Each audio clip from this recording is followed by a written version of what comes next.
Assalomu alaykum qadrli ustozlar. Demak, bu video roligimizda maktab admini tomonidan yangi ishga kirayotgan xodimga yoki o'quvchiga taklifnoma yuborilgan bo'ladi. Shu taklifnomani qabul qilishni o'rganamiz. Demak, hozir bizda maktab bazasiga yangi ustozimizni kiritdik va ustozimizga admin tomonidan so'rov yuborilgandi. Demak, biz hozir ustozimiz tomonidan amalga oshiriladigan ishlarni ko'rib chiqamiz. Demak, yangi xodim o'zini profiliga kiradi. Maktab profiliga kirib oladi va kirishi bilan birinchi bo'lib mana shu xuddi shunaqa oyna paydo bo'ladi. Ya'ni xabar. Sizda tashkilotga qo'shilish taklifi bor. Ya'ni yangi tashkilot sizga o'zini tashkilotga qo'shilishni taklif qilyapti. Shuni ogohlantiradi. Demak, pastda taklifnomani qabul qilganingizdan keyin sizga yangi tashkilotdan ta'lim axborotiga kirish mumkin bo'ladi. Ya'ni taklifni qabul qilgandan keyin yangi maktabda to'laqonli ishlashi, ya'ni maktab platformasidan foydalanishi mumkin bo'ladi. Demak, uning uchun ustozimiz taklifnomaga o'tish tugmasini bosadi. Xo'p, demak, mana bizda qizil bilan ogohlantiryapti. Ya'ni haqiqatdan ham shu rostmi yo'qmi tekshirib chiqing.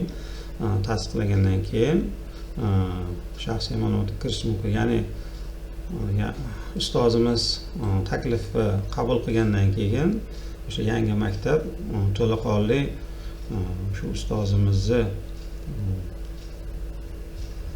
hujjatlariga, ya'ni to'laqonli ma'lumotlarini, shaxsiy ma'lumotlariga ega bo'ladi, foydalanishi mumkin. Shu haqida ogohlantiryapti.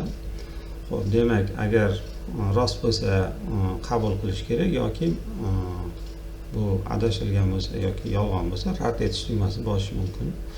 Demak, pastda qaysi maktabdan kelganligi mana hammasi berilgan. Xo'p, demak, kim sifatida qabul qilyapti? Demak, mana xodim sifatida qabul qilyapti. Demak, bizda ikkita tugma rad etish bor va tashkilotga kirishni ruxsat berish bor. Demak, bu ustozimiz yangi ishga kirgan rost. Demak, bizda tashkilotga kirishga ruxsat berish manziliga o'tamiz. Mana bosamiz. Xo'p, bizdan yana bir marta ogohlantiryapti mavjud bo'lgan ma'lumotga ega bo'ladi. Xo'p, yana tasdiqlash tugmasini bosadi. Xo'p, demak, bizda ustozimiz tashkilotga qabul qilindi. Demak, bizda ogohlantirish so'rov muvaffaqiyatli qabul qilindi. Siz tashkilotga qo'shildingiz. Ya'ni yangi ustozimiz ya'ni maktab bazasiga, yangi maktab bazasiga qo'shildi. Xo'p, demak, bu ustozimiz endi to'laqonli yangi maktabda o'z faoliyatini amalga oshirishi mumkin. Xo'p, endi bu ustozimiz tekshirib ko'rish uchun maktab bosh sahifasini bosamiz, yangilaymiz sahifani. Xo'p, bizda mana ustozimizda o'ng tomon burchagida demak maktab raqami turadi. Mana bunda bossa, ya'ni oldingi ishlagan maktab raqami mana va yangi ishlagan maktab raqami turibdi. Demak, ustozimiz yangi maktab raqamini bosib orqali yangi maktab profiliga o'tib oladi va yangi maktabdagi barcha ma'lumotlardan ogoh bo'ladi.